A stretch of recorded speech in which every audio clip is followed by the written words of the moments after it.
this life. طيب, let's take the argument that the Shaykh is making and let's expand on it a little bit. Somebody comes and says, who said that we have to accept everything in Al-Bukhari and Muslim? There are mistakes in Al-Bukhari and Muslim. We say, you're correct. They are human beings, aren't they? We say, yes, absolutely, they are human beings. So they make mistakes, can't they? We say, of course. So they made mistakes. We say, yes, they made mistakes. He says, therefore, I don't trust Bukhari and Muslim. I only trust the book of Allah Azza wa Jal because the book of Allah Azza wa Jal is infallible. And since these are human beings and they make mistakes, I cannot rely on them that they have narrated the authentic sunnah of the Messenger sallallahu alaihi wasallam on what he really said. Big, serious, suspicious matter. We say, look, what you said is valid. There's only just a very big flaw there, which is that you are ignorant. The huge flaw is that you are ignorant of the science of hadith, the study of hadith. Because these ulama for the past 1,400 years, they were at work. They dedicated their whole lives to the hadith of the Messenger sallallahu alaihi wasallam, to the point that you would have one person that memorizes 1,000,000 hadith, 700,000 hadith, along with their chains of narration. They are not messing around or playing around, or they have dedicated their lives for anything other than the Quran and the Sunnah. And these people, not one or two, all of them, since the time of Al-Bukhari until today, all of them, they accept Al-Bukhari and Muslim, and they tell you there are some criticized ahadith that are less than 0.001%. Yani from 7,700 ahadith or 7,400 ahadith, there are 30 that are criticized.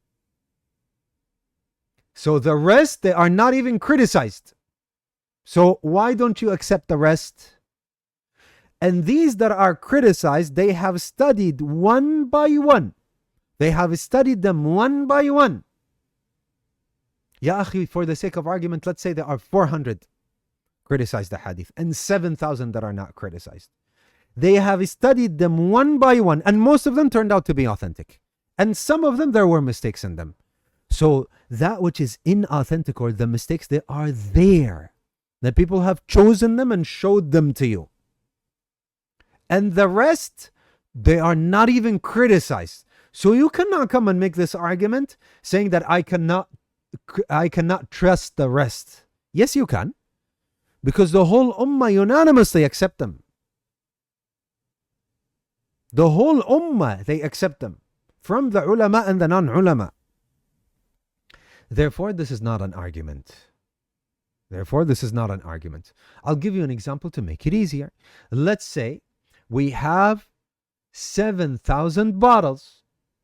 Someone comes and says, some of these bottles, they're poison. They're not water. So I cannot drink any of these bottles. We say, fine, this is a fine argument, but you're ignorant. Says, why?